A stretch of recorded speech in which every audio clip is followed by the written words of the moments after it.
hope that's all right. You do or I do? I do. You look fine. Oh, okay. You look fine.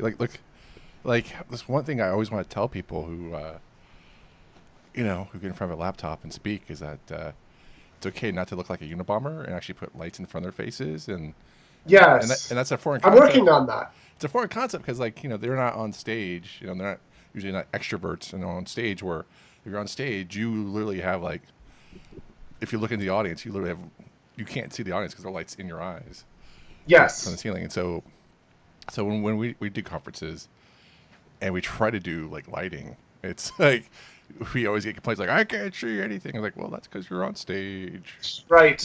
I should work on getting some, facial powder stuff. Yeah. It's like, I did an interview last week at Linda, and they did kind of hit me with the oh yeah. powders. Oh, nice. That's It's good. fun. That's when he knows you're in the hands of professionals. Well, yeah. I think they're like, I remember the time I was going on stage once, and they basically just grabbed me and like hit me with the powder, and then threw me back on stage, and that was maybe a little much. This was easier. dude, that's showbiz, baby. I know. I know. You're in the biz now.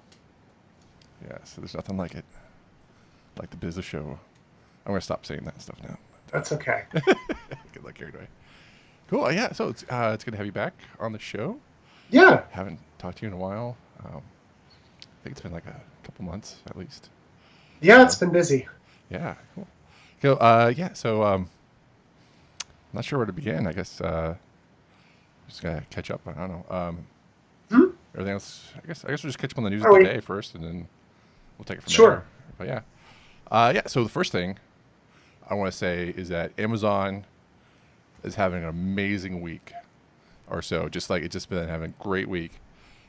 First, I mean, did you know that you could buy 5 goods from Amazon Pantry and have it delivered for $5.99, or and then pantry goods are like like stuff for the kitchen, or for a flat $37 billion, you can get all of Whole Foods. I don't think they listed it as an item on Amazon. I did like the joke about, Jeff Bezos telling his Alexa to buy something from Whole Foods, and it comes back having bought the company instead. Right. But Yeah. usually there's a little more conversation in there. Yeah. But yeah, I saw that joke. Like, go through Twitter and Facebook pretty fast. But what was it? Yeah, I thought it was amazing. I had a friend who was trying to apply for a job. Austin, Texas, is the headquarters of Whole Foods, and so she was applying for jobs, and then she was told like, oh, like the job is no longer there, and in fact, a number of the jobs were pulled, and we're like, wow, what's going on? And like we thought like another grocery chain was going to buy Whole Foods, and we were kind of like just down because like no, there's like we're not big Whole Foods shoppers per Mhm. se, but we just like we like the brand, we like what they kind of like stand for, and a lot of things. And so just to see them like be consumed by Albertsons, which I used to do a lot of shopping. My hometown, not really a big Albertsons fan, and so I was like, oh, I was just kind of bummed. But and then but now Amazon's bought them, and now I have no idea Right. how they're going to interpret the grocery shopping experience Well, in the Amazon way. So in a way, Amazon's been a grocery store for a while. It's yeah, just been kind of the weird specialty grocery store. Like, I needed to get some fermented black beans at one point, yeah, and I couldn't find them locally. I mean, my usual pattern with Amazon is I read the reviews on things and buy them locally if I can. But these black fermented beans, I couldn't find them anywhere. right, So, they were always sort of my grocery store of last resort. yeah, Try not to buy anything refrigerated, but I think it's going to be interesting in a couple of ways. I mean, first, I'm talking about, Amazon has always been sort of delivering grocery items that were obscure, and Whole Foods kind of made its name on things that you didn't find in every other grocery store. But the other piece is that watching as Amazon really has opened like the small Amazon stores and things like that, they're clearly getting into that brick and mortar story more, and Whole Foods probably is 1,000 times larger than their previous brick and mortar story. hmm So we'll see what happens, but I think there could be possibilities running both directions.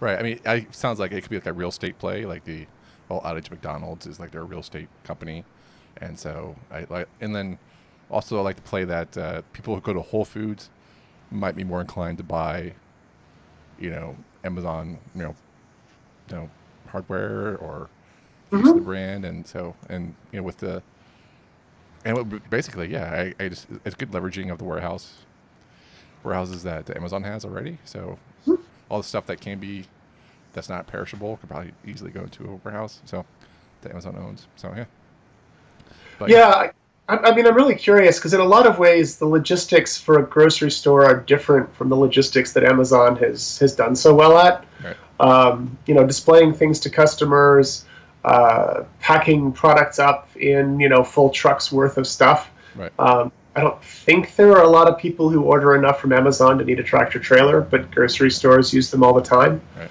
Maybe I could find something really cheap and buy like 1,000 of it and see if I get a tractor trailer. No, not doing that.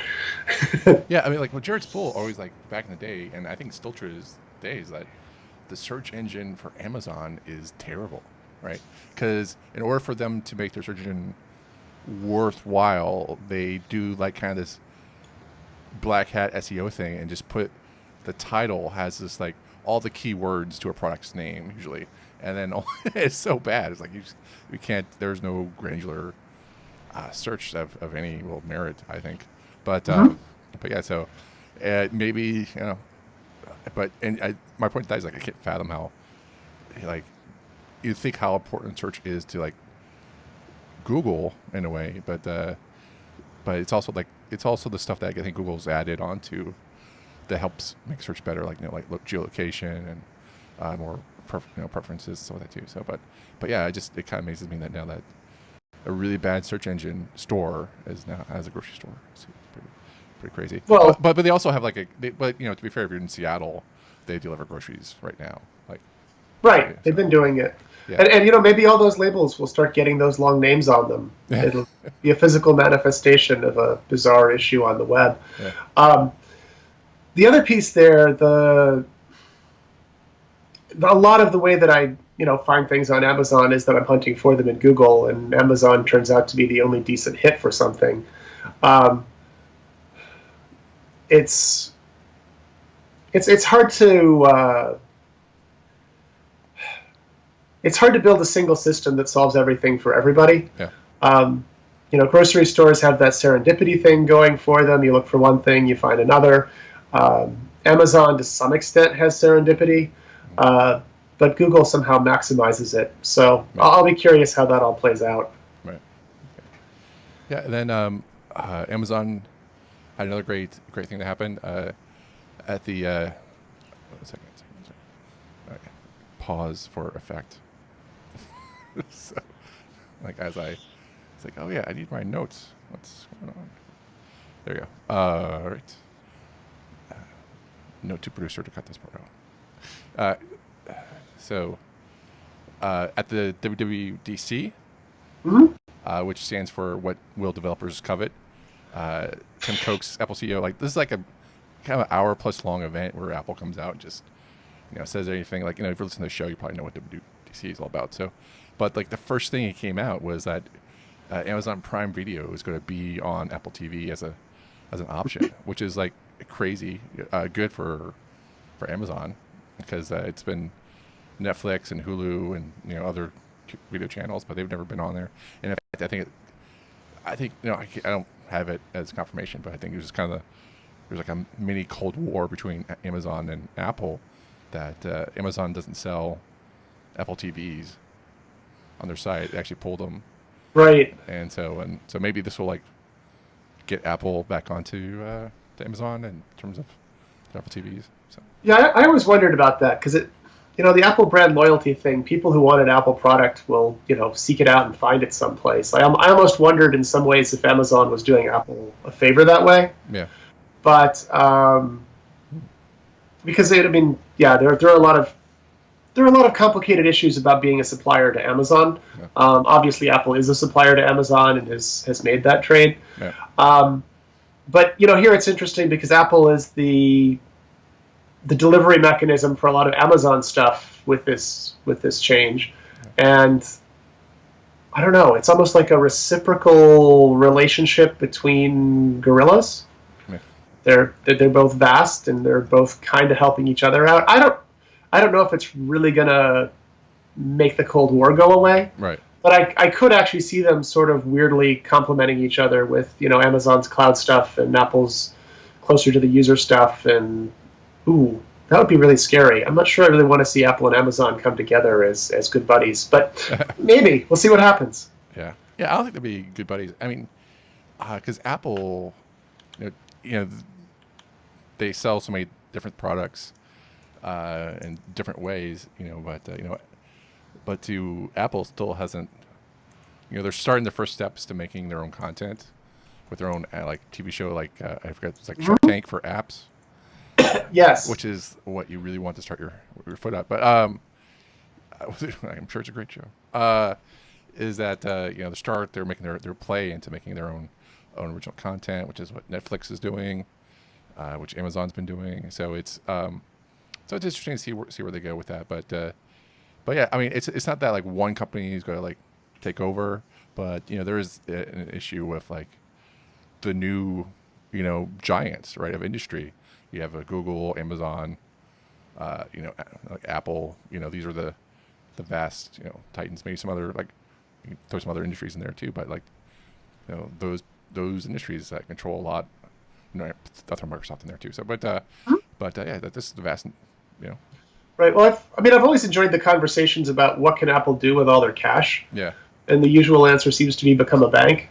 yeah, There are so many directions the world could go. So yeah, exactly. So, and one thing, like, this is kind of a minor point, but I think that for people who listen to podcasts, which if you're listening to this one, you are probably listening to a podcast, is that Apple's made some, I guess, overtures to actually make some major updates coming soon for podcasts. And it's always amazes me, like, before we started doing this podcast, I was on the fence about podcasts in general because I didn't understand them very well. And but I went to part of my thing is like I always go to conferences I don't understand, to like topics I don't understand, and I went to a podcast conference and many years ago, and I just like, these people are really excited about podcasts, and I just do not get it at the time, and and I still don't get it too today. well, here we are. But here we We're on a are. podcast. But Yeah. we're podcasting. But part of that is like Apple enjoys, if you will, in air quotes, being the go-to place for podcasts because it's the ease of use to go grab one, and just grab the feed and download it. It's pretty easy to do that. Their podcast app for their iOS is better now than it was before, but it's still like not that great. It could be better, and so, but also the analytics behind podcasts are slowly lacking. It's kind of like just a big game of guess with advertising. It's sort of like I figure I equate it to a newspaper advertising in terms of like reach, so like that. So now I'm hoping to see that. I think Apple is like trying, like, oh yeah, we own this huge market without even really trying, and Google's made some efforts to start putting podcasts into their directory, but that's still kind of like Yeah. I still, mean, still baby steps. So yeah, I think Apple kind of fell into it by accident. mm-hmm. They it wasn't a complete accident. They had the functionality in iTunes pretty early, yeah, but it's not. It's never been the center of their focus, even for the iPod story. But everywhere I go, I mean, like I was in the grocery store yesterday, and the clerk was talking about how much he enjoys the overnight shift because he can catch up with his podcasts. yeah, It's, I think it's a pleasant surprise for everybody. yeah, But the analytics thing is what interests me. I mean, I'm really cautious about analytics, like in that we sort of have built the surveillance system. But if you're creating content and you're distributing it digitally, it makes sense to me to be able to see which parts of it people actually listen to and like. right, That seems like really basic, useful data to everybody that probably doesn't annoy listeners. yeah, And this all looks like it makes the podcast story a lot saner. It would be nice to have. I think it's going to lead to better podcasts. okay, yeah. I think so. I think it's always even Alex is great. Like the comment about surveillance network and it is kind of scary, spooky. What can happen? But yeah, I think it's just great. I think it's going to be, my kind of view of it, which is kind of like pessimistic, like view of it, is just that they realize that Google is going to owns the video, the YouTuber market, Hmm. and they're looking at like, well, we have this thing that we can grow, and we could combine it with this Apple Music subscription service that we're sort of happy with. We're going to tell people we're happy with, but it's still, we still have a couple of years, I think, to catch up with Spotify. So it's, but yeah, it's pretty good. So, all right. So yeah, I'm happy with it. Should be pretty good. I think, I think Serial helped put podcasts on the map, in the mainstream. So it should be pretty good. Yeah, I think there's something else interesting here, which is that Apple seems to be going more and more towards audio interfaces. Mm-hmm. Siri, obviously, the weird wireless earbuds. Um, there's definitely something happening there, and I think with that in mind, podcasts are just like a natural thing to build into the story. Yeah, definitely agree with that. All right, can we tackle the next story? Sure, the self-driving car. Yeah. Okay, sorry, that should be stuff we leave out, I guess, but that's all right. Yeah, I mean, so Apple's doing the audio. It's also looking into other interactions with the world. The self-driving car has become visible, although it's not actually an Apple car, which kind of intrigues me. It, when I think about an Apple self-driving car, I basically think about like an iPad on wheels. I don't know why. It may be the wrong idea, but they're having fun with a Lexus SUV, and they're using parts from other people. I mean, these are all things that feel so not Apple. Mm-hmm. Clearly, they feel like they need to catch up. There's a lot that they've been doing. There's a lot that they've been doing, like on that audio interface side that I was just talking about, that could work really beautifully inside a car. But I suspect Apple, as Apple does, wants to own a lot more of the experience than just, here's something that plugs into your dashboard. And we'll see how far they can go. I still remember their Apple Maps debacle of a few years ago, which thankfully they've recovered from. Yeah. I'm very cautious on this one. Well, I mean, I'm a very big fan of Apple Maps in terms of I want them to succeed. Yeah. So I just downloaded the new iOS beta, which I probably shouldn't have, and they're still ways off. Man. I still get redirected. I think that's mostly to do with places I was going, but I just twice I've gone to the same location for two different spots, and I just think it's still a ways off from being really good. But I think it is light years away from where it was first at. So, but yeah. As much as I like and use Google Maps, I want there to be other alternatives. Yeah. So I'm cheering for Apple to get the mapping side right. Google Maps did give me a delightful tour of many neighborhoods of Los Angeles last week, because the freeways were jammed as usual. But it was an exciting experience, mostly to do with left turns that were 270 degrees instead of. Yes. On the car side, anytime I drive in Los Angeles, I start wishing for a self-driving car. It's the one. It's the one place I really want one. Like living out in the woods, I'm like, why would I want that? But then I go visit that. And sometimes Apple's neighborhood, the 101, is similarly terrible there. I can see where they're getting the ideas. It doesn't really look like they've gotten that far, and so I'll be curious if they can build that experience.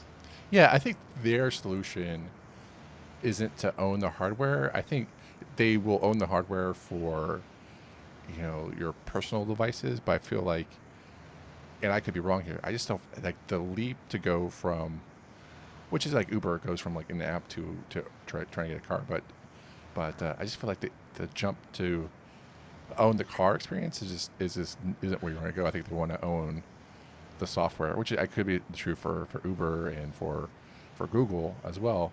But I just feel like they want to, at this time, research as much as they can, and then maybe the initial offerings go into their Siri or Apple car version and have that and do that. So I just don't. I could see I could foresee like a really good, iPhone in your like cassette deck, if you will, that just that's your driving. You just plug it into your car, and then it understands your needs and your profiles, and like how fast you want your car to go, and all that stuff. And then that can drive you around and deal with the traffic of LA, which is like crazy. Yes. It's just like Yes. it's crazy bad. I just can't. Well, from I had. I mean, yes. yeah. We got stuck. I have to tell my story, but it's just like I don't live there. We put on CSSF Conf on the Queen Mary, which is like L.A. Long Beach. And we got before we flew out, we wanted to see the MoMA, like in L.A. Museum of Modern Art, and and then we got stuck because there was a flood in Texas, and so we couldn't fly out, and so we had to get stuck twice going through LA traffic. And I just like, Ouch. because we had to go back to our hotel and say, "Do you have a spare room?" But yeah, it was kind of crazy. But yeah, and just to believe that people go 5 times a week have to deal with that for the job, just being stuck for hours. It's completely normal. Yeah.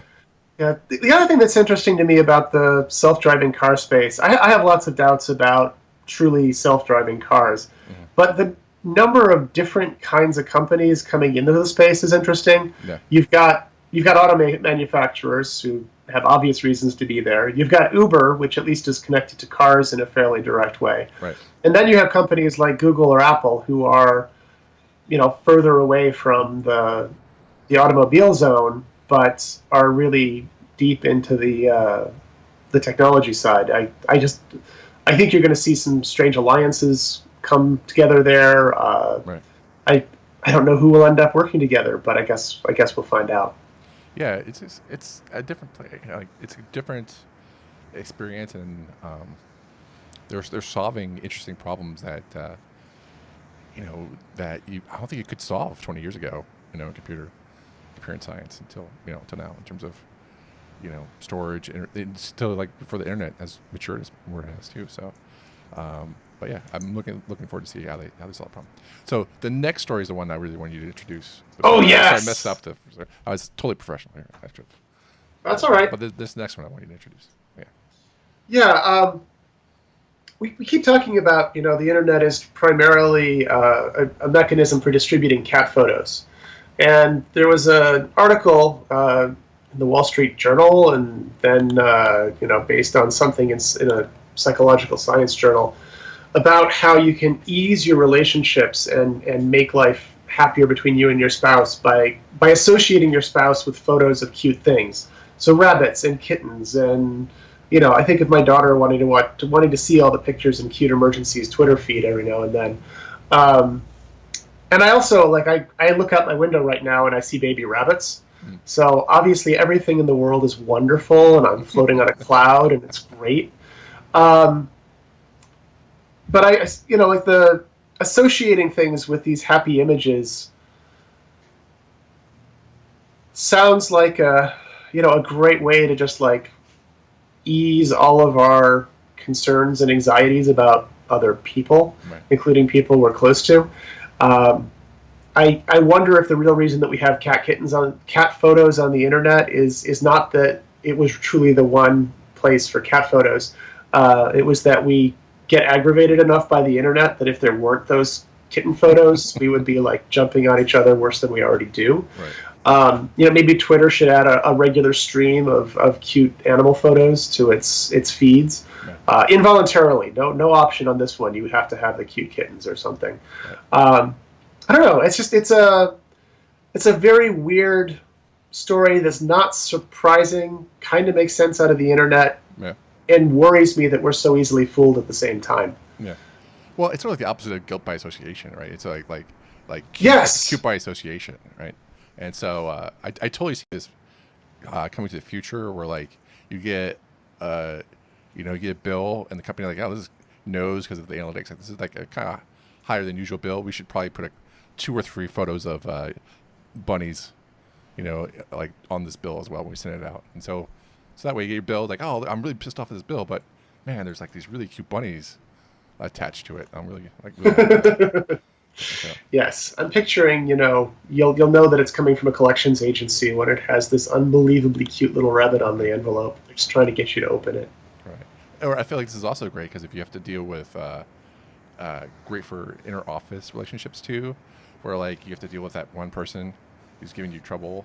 You just put you find out where they are and then put them against the wall, and so like behind him, when you look at him, you just see just cute pictures of bunnies, and You just know, have him framed up. And so when you're talking to him and he's giving you trouble, it's a him. But and just say, hey, that's okay. it just just you just see the bunnies behind them. This could be the next frontier for augmented reality. Oh yeah, that'd be great. Yeah, he's like, hey Bob, I can't talk to you right now. Let me put on my like My goggles. my AR goggles. So Here, so when you a, give me your bad news for the day, I can take it. a new version of rose-colored glasses. There you I, go. I think Yeah, we definitely need it. right. And Google Glasses actually, this is not a story we're meaning to tell today, but just to mention it, Google Glass might be making a comeback. Oh, Yeah, okay. yeah. I, It was teased this week. I'm not I sure. saw something about a software update, so Yeah, I guess it's still alive. yeah. Let's see if it's still around. Let's see if I can find it real fast, so I can.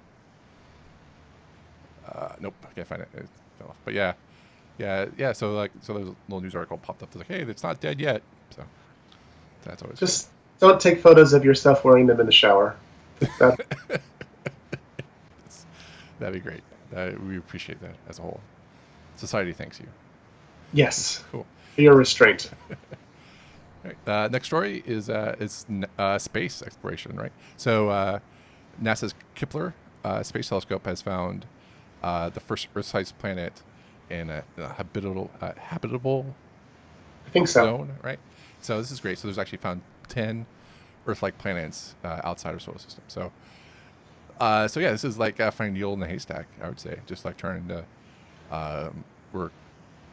Maybe we'll find intelligent life. I mean, we kind of apparently we saw like there's life on Mars, but it was like fossilized life. Yeah, So I on mean, Mars, but yeah. So for better or worse, and I don't think we have any idea at this point, there do seem to be a lot more planets than we thought even recently. right, Um, there were before we really had the telescopes searching well. We had a lot of theories that also suggested that maybe we were really unusual, Mhm. and it's good to know that we're not. yeah, I don't know that we can easily get to these other planets or communicate with these other planets or any of those things, but it's fun to know that there are more possibilities out there. right, yeah. So I don't know.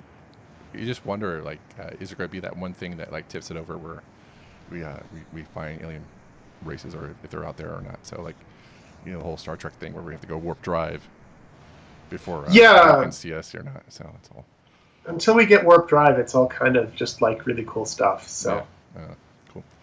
Speaking of space, India has a Mars orbiter and actually it's completed 1,000 days orbit uh, around Mars. Speaking of Mars, so yeah, so that's mhm. pretty awesome stuff that's happened this week in space exploration. So pretty awesome. We love it. I, I love that we have these. We design them for one purpose with a certain lifetime, and they just kind of keep going. Um, when they did Voyager, the whole leaving the solar system thing, they sort of prepped it so that even when it was dead, it would, have that crazy record and images on it. Right. Um, but a lot of these things, well, they either keep going forever or they don't make it at all. But Yeah. it's nice to see. Yeah. I mean, like the whole story of like the satellite that didn't land because we were using the raw metrics with UK. Yeah, So that's always fun. it was a good sign of human frailty. Yes. Yeah. And then like Challenger apparently exploding because of Well, PowerPoint. So that was kind of I a. don't remember the PowerPoint. I remember the O-ring, but I guess Oh maybe there yeah. was a PowerPoint route to it. Well, yeah, Tufty, Edward Tufty. Uh, they brought him in as one of the consultants. That's why Challenger exploded. And so um, the one fact about the O rings wasn't tucked away in a PowerPoint, but it was a bullet point list text that was kind of like you kind of gloss over PowerPoints when you read them and Mhm. present them. And so that's why he said like pretty much he uses that as an example of the failure of PowerPoint in that regard. So, but yeah, so uh, but yeah, but people still use PowerPoint. I sort of think that glossing over is what it's for, but yes. So why are things bad at the office, Bob? Okay. Not enough photos of bunnies on the walls, sir. Okay. Well, there has been a nice trend towards, slide decks that do include a lot of, kitten photos and rabbit photos. Maybe it's all coming together. Yeah, GIF And animation. space photos. So, Yeah. yep. Yes. So cool. Yeah. So how about you're introduce the next story, because that's not that. Oh, not that one. Oh, no. Actually, this is me. This is professional. Sorry, I should do this better next time.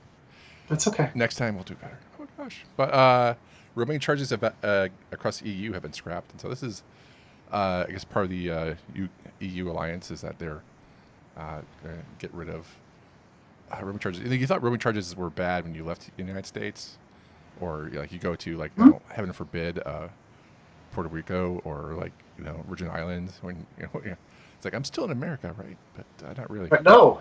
You're not. So yeah, the European Parliament in February has scrapped being charged extra for phone calls, text messages, or like internet outside their home countries when traveling inside the EU. So I mean, so it's a really benefit for Europeans, and so that's really good. So Well, yeah, it's something that really shows, that gives people a direct connection to like why this is useful. When your cell phone bill goes down, it's a lot easier to cheer for it. yeah. I kind of dream of something similar with the U.S. and Canada because I live pretty close to Canada. And I've had bizarre cases where like my phone would switch from the U.S. towers to the Canadian towers, no matter which side of the river I was on. Yeah. And it just kept giving me text messages about roaming, not roaming, roaming, not roaming. It's a strange world out there. Yeah, it's kind of weird. Like we're kind of like ruled by phone antennas, like cell phone towers. Yes, So it's they're like, taking over. there are prison and visible prisons. So as much as we rely more on the internet. So, but yeah, because we went on a trip with Greg and Stephanie Ruiz because they used to do Nerds cruise in the British Virgin Islands, and so it was kind of crazy just to see when you would have being American cell tower, and then you're into the British cell tower, and when you didn't have it, it was kind of this weird, like, as a nerd, I was like, oh, I can breathe, I can text, and then I have oxygen. I mean, cell signal. Yeah, exactly. So it's kind of crazy. Cool, awesome. So you want to do the next one? Sure. Yeah.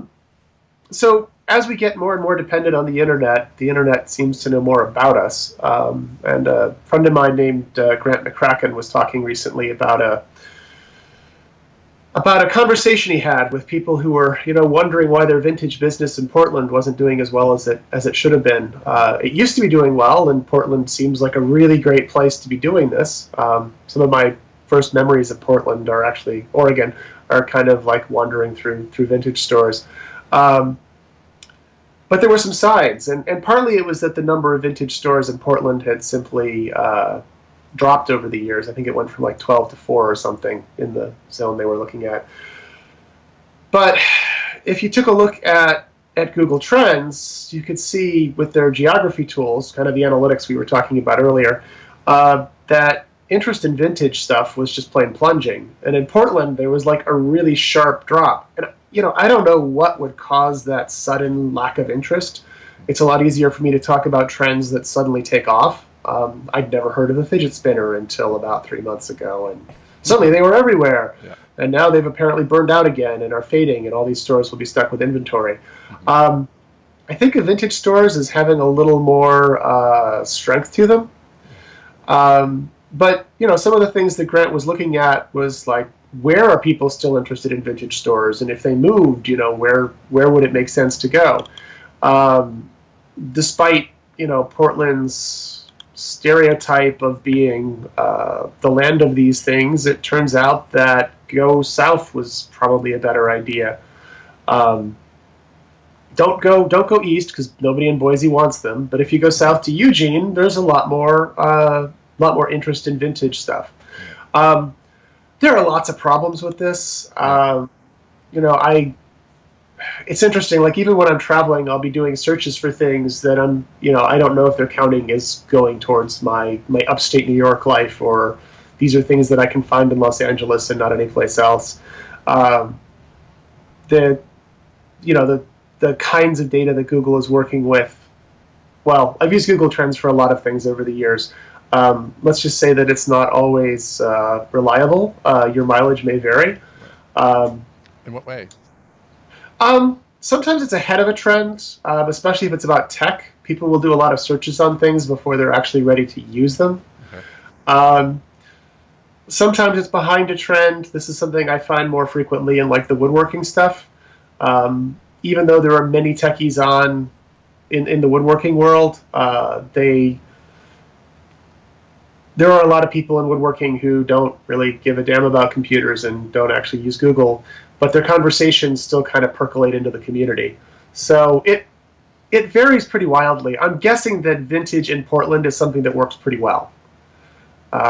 If you want to look up how the rest of the world is thinking about something you're looking into or considering getting out of, it seems like a reasonable place to look. Yeah, yeah, I can definitely see like you don't want to. If you're using Google Trends as a wayfinder, you don't want to be as your sole like data input, right? So just Yeah, yeah, so mix with the rest. yeah, definitely, yeah, I can just definitely see that. But yeah, I'm interested. I know about Google Trends, but I never really used it that much as a tool before. But since this article, I think now I really want to like use it as a hammer. Like, where else can I put this into? Well, it's fun to poke around on. I frequently use it for things like programming languages and frameworks, and trying to get a sense of how they're comparing. Mm-hmm. Google is not the one true answer, but it's an answer, and it's frequently useful. Oh, okay. Yeah, it looks like I just put in Angular versus React, Mm-hmm. and it looks like Angular is still doing awesome. So Yes, React has been growing faster, but Angular is definitely holding on really well. yeah, Um, the 1 to 2 thing is complicated and doesn't show up in just a simple search in trends, although you could probably do Angular 1 to Angular 2 in React, oh, okay, and the data would look different. I guess that's the other thing with these systems. However much data Google has, it's pretty much up to us to decide how we want to slice and dice it. right, And some of those things work better with the data they have than other things. okay, cool. Yeah, definitely. That's pretty cool. Yeah, I like the angle, like making sure like with technology searches, be careful. So cool, awesome. All right, what's the next story? Yeah, as ordinary as the having internet access seems to us these days, minus some flaws with cross-border issues, um, there are lots of places that don't really have good internet access. I think you're on Google Fiber, if I remember right, so you're in good shape. I'm on what was Time Warner, and I'm in very mediocre shape. If you go 10 miles north of me, you get about half the bandwidth again, and then there are places that just don't have it. So Mozilla is looking for ways to get the internet out to more people. And also, it's interesting because they advertise this thing as a decentralize the web project. Right. And there are a lot of different ways I could read that. There was a web decentralization summit last year that was more about like the structure of sites and applications on the web. There's the constant kind of net neutrality problem of having like 5 major providers, only 1 or 2 of which are available at any given place. That could be decentralized. And also just the cities have much, much better access to web and internet access than anybody else does. Partly that's just because it's easier to connect people when they're close together, and partly it's because, well, honestly, a lot of it has to do with money. Right now, if you're in a city that has a lot of money, you have much better access to internet. If you're in a city that's struggling, you don't. If you're in a poor area, you get kind of the double whammy. If you're in a rural area, you get the double whammy because there's usually less money there and it's harder to connect you. They're doing a couple interesting things. One is they're working on things that survive disasters. This has always been my favorite part of decentralized models, is that when things fail, You can kind of reconnect a grid instead of everybody going through a center point that's prone to fail. Um, but they're also looking at things that are really more connected to communities, um, that that might have to do with isolation, or it might have to do with just lack of infrastructure. Um, they talk about some of my favorite bits of reusing infrastructure. New York had a thing. New York City had a thing going where they were reusing all the old dead phone booths. It didn't survive, I think, mostly for reasons involving the terms of access that their provider was using. I think surveillance may have been part of that story, but I'm not sure I have the right story. Um, there's a lot we'd like to have. There's a lot that we built in the past and we aren't using. Can communities come together and fit the parts together? Cool. Yeah, I know. You know, we in America, like we had the stimulus bill a while back, and the part that was aimed at infrastructure jobs, and I always thought that it would be better just to have part of that money be allocated to putting down fiber, Mm-hmm. into communities that don't would normally not get it. But if they did have the cost and the fiber installed, then a telecom can come in easily and turn on the switches, and not easily, but like with limited investment, and give access to communities, and that would be a great boon in terms of that. Mm-hmm. And so I really think it's in terms of thinking of internet access as infrastructure and a utility, Mm-hmm. that's almost on par with the telephone and electricity. So I think that's just we're even though like you can probably swap out the internet, the phone with the internet now, but yeah, I just think that's where it should be going. I wish whichever in terms of American politics, whichever party actually like takes that mantle up, I'm like they're gonna get my vote. So it just kind of like Mm-hmm. gotta get me. But I just feel like that's so commonplace. But and also Facebook, Zuckerberg was trying to. He's got his always up in the air planes for internet broadcasting. Yeah, So yeah. And somebody was talking about balloons and yeah, yeah, maybe zeppelins. Although I think the zeppelin. But yes, there are lots of different ways to do it. yeah, I mean, here a lot of what's happening is wireless, and right, rural wireless internet isn't always great for the kinds of conversations we're having now. You get more cutouts than, yeah. but we can dream. Yeah, I mean, like I think a Zeppelin these days would be awesome because you have more weather data coming in, Mm-hmm. especially on American on the state side. So you actually navigate around storms better. You actually get better wind. I mean, I'm not saying like there's the act of God when like a wind gust is going to come up and go crazy on you, but just feel like that, and then Well, you can part see of the joy part of the joy there is just that we have weather equipment on more planes. right, So it's kind of this mutually reinforcing thing where the planes collect the data and the weather service has more data, which lets them predict things better for planes. And right, maybe this makes life easier for Zeppelins too. right. Yeah, so I think that's great. But I think a Zeppelin actually crashed or a blimp crashed this past week too. So I'm not really sure that's it. Oh, well, Well, that's maybe was a not. damper on that one. But yeah. But speaking of, and then I would love to have an automated Zeppelin trip, but that goes into our next story, Mm-hmm. where Boeing is testing self-flying planes, and so that's it goes into talking about Apple in driving around trying to do self-driving cars. Is that Boeing is going to be I think Boeing sees that there's going to be this need for like hundreds of thousands of pilots in the next 30 years.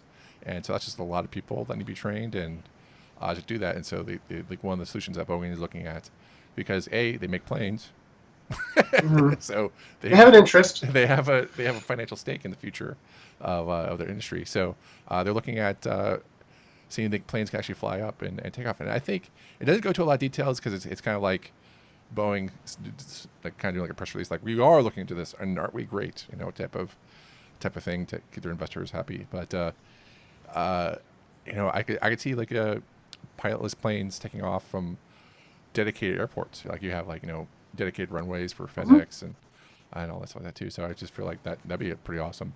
And of course, I think in the actual story they hinted at that it probably pilotless planes would be pretty much like a FedEx, where like they ship packages instead of actually doing people first. So or passengers, people, something like that. So cool.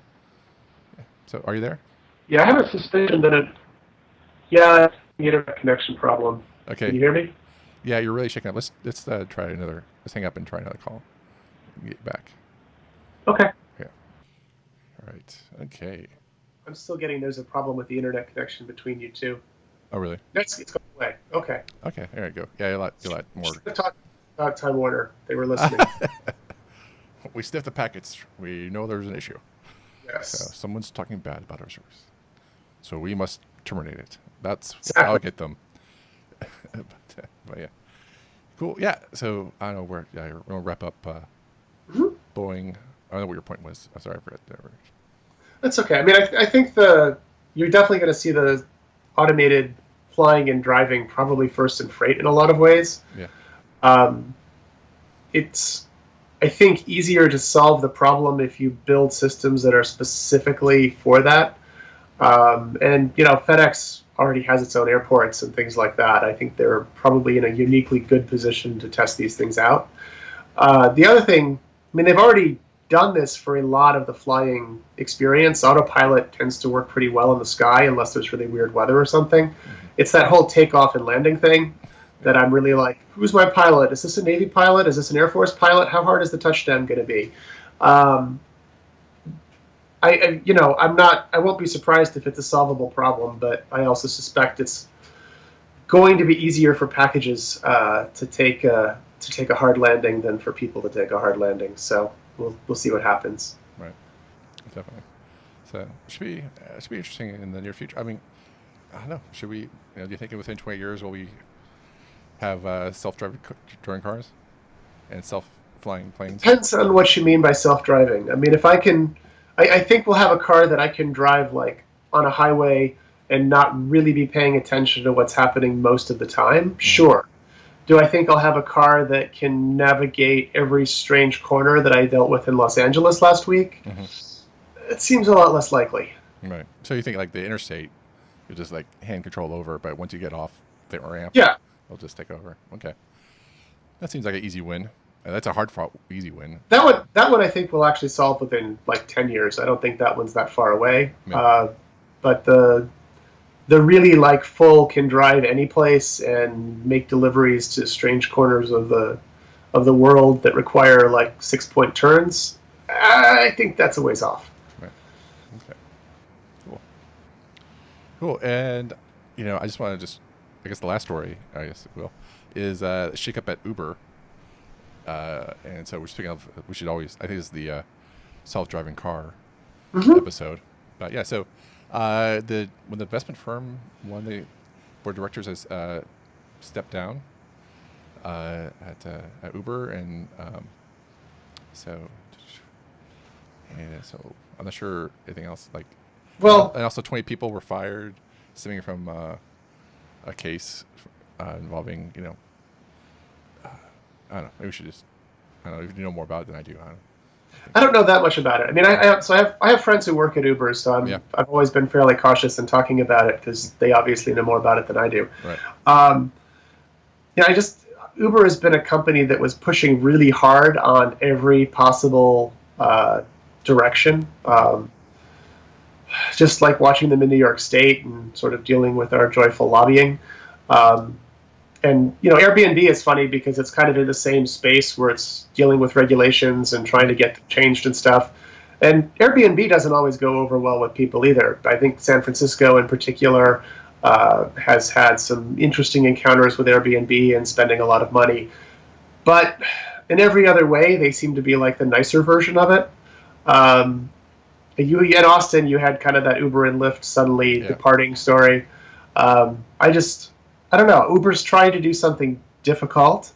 I have a lot of concerns about their, we're such a great sharing system for people to use their cars. But our real goal is to put them all out of business. It makes for a pretty hard story to tell people. And until recently, they didn't seem to mind that at all. They just kept crashing ahead regardless. And internally, different problems, but still problems. So I guess we'll see what happens. Right. Yeah, I just think they're the target because they grew so fast, and they ran afoul of regulations, like you said too. So not afoul. I just feel like they ran into historic regulations. Like regulations are history pretty much in a way because they're just laws for past industries. So which is in the past history could be like 1 week old to 2,800 years old too. So, but yeah, cool.